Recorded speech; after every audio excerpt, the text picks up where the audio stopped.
gusto kong ako mismo mamuno, tignan kung paano simulan paggawa ng bahay. Dahil alam ko, yun po ang request ng karamihan. Daddy Frankie, deserve po ng family ni Tatay Rodolph ang tulungan. Kaya nga po ito, nagdala na kami ng tubig namin. Bahala na yung pagkain, kumain na kami ng marami sa bahay, almusal. Bahala na po yung lunch mamaya na.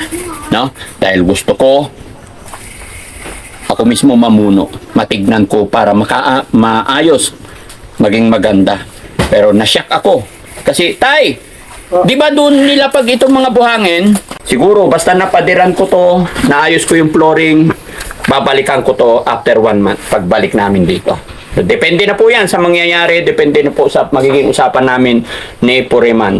At sabi ng isang comment section, Daddy Frankie, dalhin mong Puriman dyan yung gumawa sa bahay ni Kuya Oliver dahil maganda, sabi nila.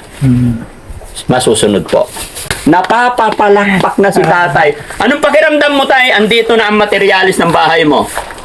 Ayun, good morning sa atin lahat mga kababayan. Ito na po yung araw ng pagsisimula ng bahay ni Ate Dangdang. At thanks to God, today is Monday, July 19? 20. July 20. Yan, it's salary day pala. No? So wait lang, salary day sa Makati na aking staff. Mamayang hapon nandyan po ako para magpasweldo. Dito muna, tutulungan muna natin ang family ni Tatay Rodolph. Gaya na aking sinabi, pero nagtataka ako mga kababayan. Last Friday, dito ipinalapag ang buhangin at saka bato. Pero bakit nalipat sa loob? Ha? Parang ano Pero no, nakakapagtaka. Nalipat yung, kasi nabidyohan, pinisinan sa akin, dito nilapag ng supplier yung buhangin tsaka bato. Pero nagulat ako ngayong umaga, dahil ngayon sisimulan, nalipat na sa loob. Paano nilipat yan? No? Pero puntahan natin. Isa lang kung bakit ko na nagtaka at ako, parang curious ako. Doon mo mararamdaman or dito mo mararamdaman na gustong gusto talaga ni Tatay Rodolph at ang kanyang mga anak pamilya na maayos yung kanilang bahay. Biruin mo, buhangin ba to? Nakaya nila? Sino maglilipat kundi sila rin lang? Pero tatanungin ko pa rin. No? Pero mahirap yun kung mano-mano nilang hinukay yun, ay binuhat. Napakahirap. Diyan mo talaga mararamdaman na gustong-gusto nila kasi iningatan nila yung walang natira. Sagad. No? Kaya samahan nyo ko mga kababayan. Parating na rin ang ating mga karpintero. Good morning everybody! Hello there! Talagang nagpakahirap talaga sila. No? Sobrang pagod yun. No, tingnan nyo. Hindi naman makapasok ang truck dito. So ibig sabihin, paano to? Tapos yung hollow block ginawang bako. Huh? Tapos dapat nagsahod para sa tubig, no? Kasi medyo mahirap ang tubig dito mga kababayan. No? Ayan, nagparating na po ako ng buhangin, bato, hollow blocks, plywood, semento. Ayan. Hindi ko alam kung ilang semento ito mga kababayan. Hi tayo, good morning! Kumusta po? Ilan tong semento natin tayo na dumating? Bali, 60 pa lang. Oo, 60 pa lang yun. Pero may natira pa ng 20 po. may dadalhin pa rin itong 20. Kasi 80 yung order ba natin? Very good. Saka 300 na hollow blocks pa. Ilan na yung dumating? Bali, 500 yata. Yung dumating 500. 800 na yung order natin. Okay, hindi ako nagkakamali. No? Hello Ate Dang! How are you today? Yung order ni Foreman na 2x2x16, wala daw. 14 daw. 2x2x14 na lang. Hindi ho. Kukulangin po yun. Sabi ko, hati naman yun, magiging 8-8. Oo, sige. Okay lang tayo. Okay? Tignan muna natin. Pakita ko sa inyo mga kababayan. Tapos ito po yung mga 9mm, 12mm. Ayan. Although hindi pa ito ang kumpletong materyales mga kababayan, parang first partial pa lang po ito. Pero makikita nyo dahil sa mahal ng mga materialis ngayon, medyo mabigat na po. Pero gaya ng aking sinabi, dahil gusto natin makatulong at ito yung mission natin. Naawa nga ako kumbaga na-touch ako doon sa message ng isa nating viewers na nabasa ko nakaraang araw about sa family ni Tatay Rudolph. Sabi po nung nag-message, hindi ko na maalala yung pangalan, sabi niya,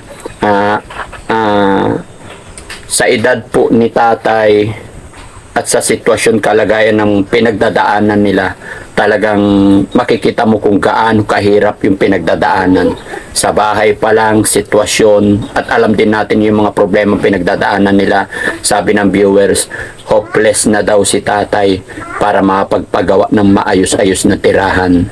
Kaya lupa lang yung looban ng bahay nila. Kaya sabi niya, Daddy Frankie, please, tutulungan mo na si tatay, sila Ate Dangdang, lubos-lubusin mo na, gawin mo na yung best mo. Kaya ito, sa nag-comment, maraming salamat. Kumbaga, tagus sa puso rin mga kababayan yung mga sinasabi ng ating mga viewers, pinag-aaralan natin, which is tama po kayo. Isa rin po sila Tatay Rudolph, Dangdang, at Laika at ng kanyang anak, deserve tulungan. Kaya nandito po ako para pamunuan talaga. Bago dumating, pinilit ko talaga gumising ng maaga. Malayo po dito sa aking bahay. Gumising po kaming maaga. At 3 lang kami ngayon dito. Na 3 lang, driver lang yung nahila ko, tsaka isang cameraman. Si Kuya Ken, Kuya JC. Dahil hinati ko na naman ng team, may mga mission pa. No? Pero gusto kong ako mismo mamuno, tignan kung paano simulan paggawa ng bahay. Dahil alam ko, yun po ang request ng karamihan. Daddy Frankie, deserve po ng family ni Tatay Rudolph ang tulungan. Kaya nga po ito, nagdala na kami ng tubig namin. Bahala na yung pagkain, kumain na kami ng marami sa bahay, almusal. Bahala na po yung lunch mamaya na. No? Dahil gusto ko, ako mismo mamuno, matignan ko para maayos, maging maganda. Pero nasyak ako. Kasi, Tay, di ba doon nilapag itong mga buhangin? Apo. Ba't nilipat nyo dito? Kasi hindi, baka magalit yung may-ari dyan. Kasi hindi ko na ipaalam kasi.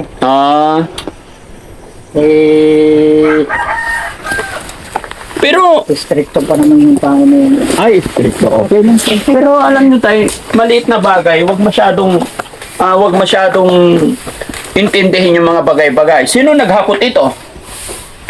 Yung bunso sa kayo, apo ko, saka tinawag ko rin si tutoy ko doon sa San Miguel. Hindi po biro-biro ang pagod na ginawa ninyo dito, ha?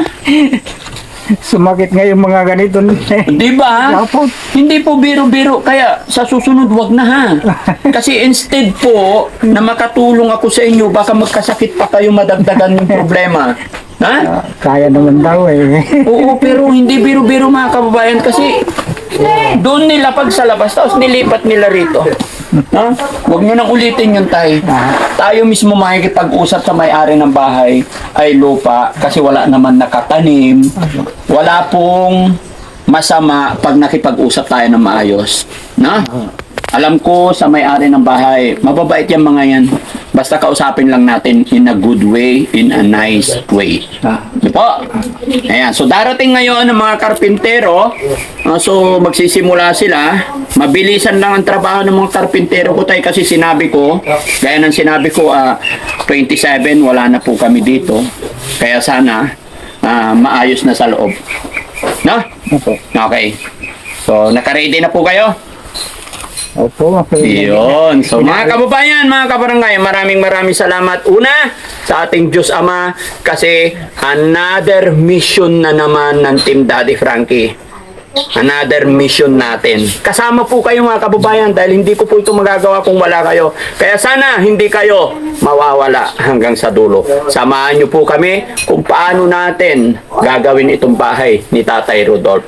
Pero take note mga kababayan ha, hindi po ganoon kalaki yung igagastos. Kumbaga, gagawin lang ni Daddy Frankie yung aking makakaya. Papapadir ko na po ito diretso and then flooring lang. And then, dahil may ticket na kami papunta sa ibang lugar, siguro basta napadiran ko to, naayos ko yung flooring, babalikan ko to after 1 month pagbalik namin dito. So, depende na po yan sa mangyayari, depende na po sa magiging usapan namin ni Puriman. At sabi ng isang comment section, Daddy Frankie, dalhin mong puriman dyan yung gumawa sa bahay ni Kuya Oliver dahil maganda, sabi nila. Masusunod po. Siya po yung dinala namin dito. Gaya na aking sinabi, yung comment ninyo, suggestion ninyo, basta tingin ko, kaya kong gawin at para sa ikabubuti, masusunod po. Dahil si Daddy Frankie, lahat ng opinion ninyo, pinapahalagahan basta't nasa katwiran. Maraming salamat. Dire-diretso lang po tayo. Na? Yan papalakpak na si tatay napapapalakpak na si tatay. Anong pakiramdam mo tay? Andito na ang materialis ng bahay mo. Sobrang saya po. Kasi tuloy-tuloy na po yan na mapagawa itong bahay. Kaya walang rason para hindi ka magpagaling. Walang rason tay para hindi ka maligo araw-araw. Kahapon ka pa hindi naligo tay. Hindi, naligo ako kahapon. Naligo kahapon. Ba't madumi na yung damit mo? Pinagakot kami mga tumutulong. Sabi ko sa'yo tay, huwag ka nang tutulong kasi hindi biro-biro talaga. No? Tapos said na said pa sa hanggang lupa, no? Yung tatlo lang ako nagdakot niyan. Oo. Saka yung mga bata, tulong din sila. So ano sabi ng mga anak mo tay? Nakita nilang magsisimula na tayo, dumating ang materyales. Masaya rin sila dahil maayos na rin yung bahay. Yung tiyahin mo, nakontak mo na po ba? Nasabihan mo na may magpapagawa, ay paparenovate yung bahay? Ay, hindi pa po. Hindi pa. Sige po. Kasi mga kababayan, itong bubong nila, bago pa naman. Kaya ito, yung usapan namin ni tatay talaga, pader, paikot na pader, flooring. Pero depende na po yan, para mas mapaganda hanggat nandyan kayo. Kaya, para mas lalong gumanda, ako'y maglalambing mga kababayan. Sa mga hindi pa na-subscribe sa aking YouTube channel, papindot po. Pa-subscribe po, papindot na rin yung bell button para lagi kayo ma-update sa mga i-upload pa namin. At syempre, pa-share na rin ang video ito kung nandyan pa kayo para mas makatulong pa tayo. Sa inyong mga panunood mga kababayan, pag-share at hindi pag-escape ng ating ads, dyan po kami kumukuha ng pambili ng hollow blocks. Bato, simento, buhangin, lahat po. Hindi lang sa pamilyang ito, sa mga susunod pa natin mga tutulungan. No? Nawa, i-bless tayo ni Lord. Tuloy-tuloy lang po tayo. At thank you sa ating mahal na Panginoon dahil bumalik na yung lakas ng inyong lingkod. Normal na po tayo, kaya thank you.